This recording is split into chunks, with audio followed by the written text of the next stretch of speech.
welcome to Nubia Cafe. Today we're going to have a conversation and eat good food. Yes, sir. I'm here to take your order for the evening. Oh, all right. And what do you as the proprietor suggest? Everything on the menu is good. What can you say? What can you say? We cheap. One day you woke up and said,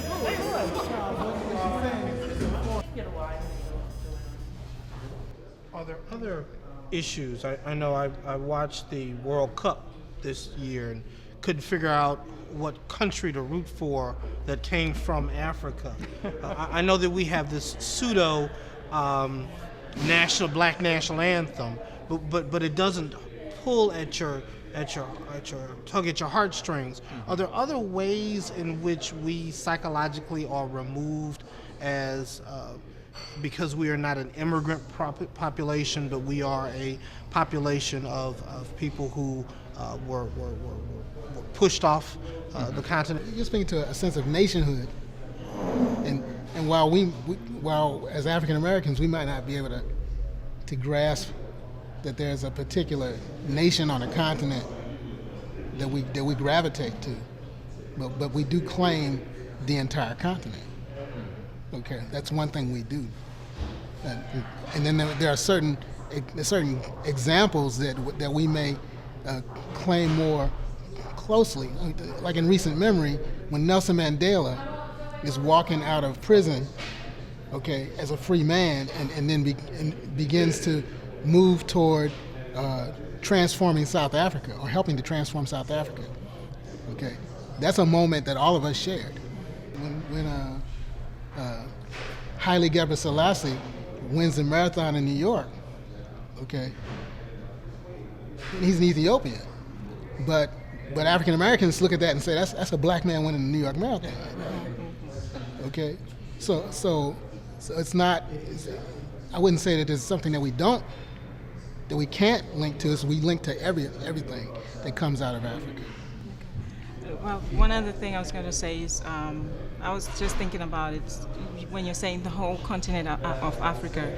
It would be easier maybe if you hang with people from one certain country, and then you can learn their culture and the tribes and things they do in one country, because the whole continent has different countries and they have different cultures. Even in one country, you find that there's different things that are done by different tribes. So if you concentrate on one country, it'll be easier for you to kind of connect with what they do in that country, or even here in the United States, have friends that can teach you their culture from that country. I think that will kind of help also.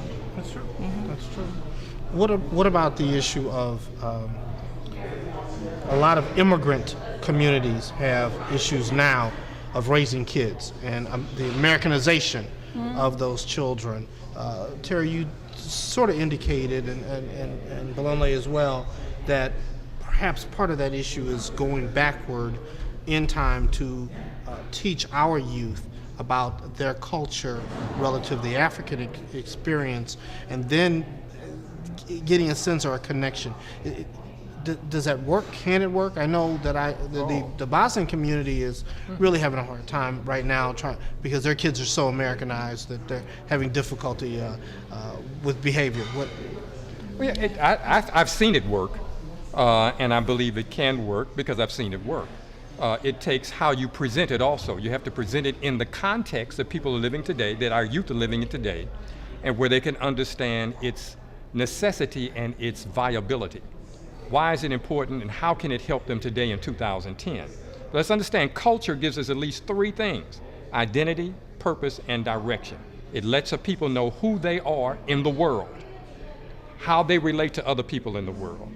It tells them what they need to be about, their purpose. And it gives them a way to go about living their life. It gives them a direction. At least those three things culture gives us. I'd like to say something about the Americanization.